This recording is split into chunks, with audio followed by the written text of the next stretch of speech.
আজকে তোমাদের সাথে একটা নতুন সকাল শুরু করলাম, নতুন একটা ব্লগ দিয়ে। তো চলো আমরা যাচ্ছি এখন চিড়িয়াখানা। তোমাদের সাথে বাড়ির সবাই মিলে আমরা যাচ্ছি। তো চলো রাস্তায় যেতে যেতে তোমাদের সাথে দেখা হচ্ছে।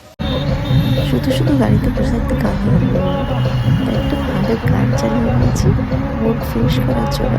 আর বাচ্চারা অনেক আনন্দ করতে করতে যাচ্ছিল, সবাই ভালো মতো পৌঁছেছে। দেখ আমাদের কলকাতা শহরে কত সুন্দর, তাই না? আমার তো ঘুরতে বেশ ভালো লাগে, তোমাদের কীরকম লাগে সেটা কমেন্টে জানিও। তো আমরা তো ভালোভাবেই পৌঁছে গেছি। দেখো কত আনন্দ করেছি, ফ্যামিলির সাথে বেরোনো মজাই আলাদা। চিড়িয়াখানার বাইরে দেখো কত ভিড়, দেখেই বাচ্চারা আমার কাছে এর থেকে বেশি ভিড় হয়েছিল।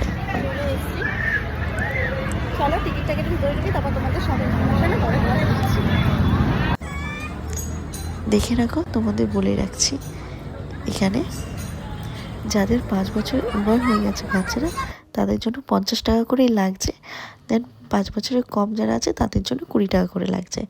আর বৃহস্পতিবার বন্ধ থাকে, যেহেতু এখন সিজন চলছে 25 ডিসেম্বর 1 জানুয়ারি, তো এখন প্রত্যেক দিন খোলা আছে 31শে জানুয়ারি পর্যন্ত। ডেইলি খোলা, তোমরা রিল্যাক্সে যেতে পারো। জানুয়ারি মাসের পরের থেকে ফেব্রুয়ারি মাস থেকে আবার বৃহস্পতিবার করে বন্ধ থাকবে। তো তোমরা এখন রিল্যাক্সে ঘুরে আসতে পারো।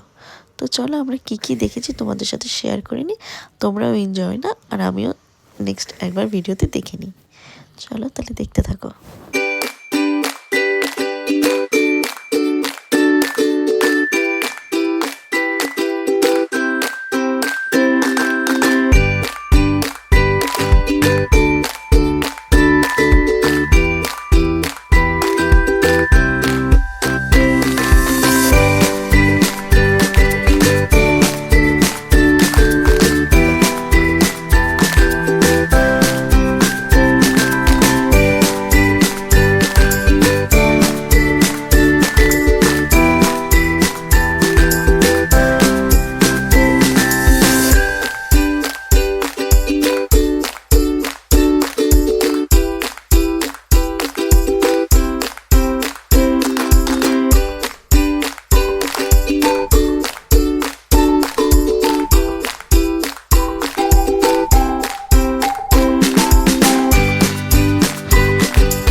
তোমাদের সাপ দেখতে কীরকম লাগে? আমার কিন্তু দারুণ লাগে সাপ দেখতে। আমার ওটা মানে ওই জিনিসটা দেখতে আমার একটা আলাদাই মজা লাগে।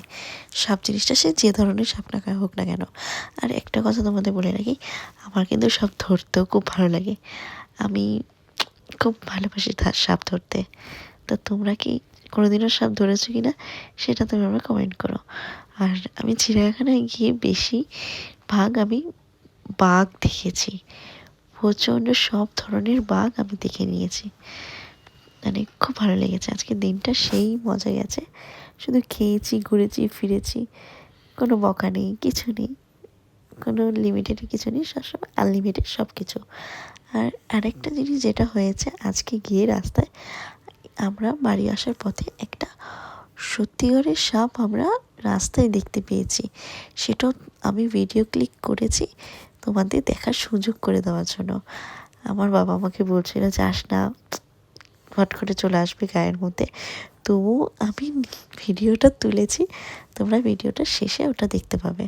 আর ভাল্লুকটার মনে হয় জ্বর এসেছিলো, জানো তো, বলে না ভাল্লুকের থেকে থেকে জ্বর আসে, ভাল্লুকের মনে হয় জ্বর এসেছিলো, তাই চুপ করে রোদের মধ্যে বসেছিল। আর কোনো কিছুই হাউ করছিল না, কিছুই করছিল না, মানে চুপচাপ বসেছিল।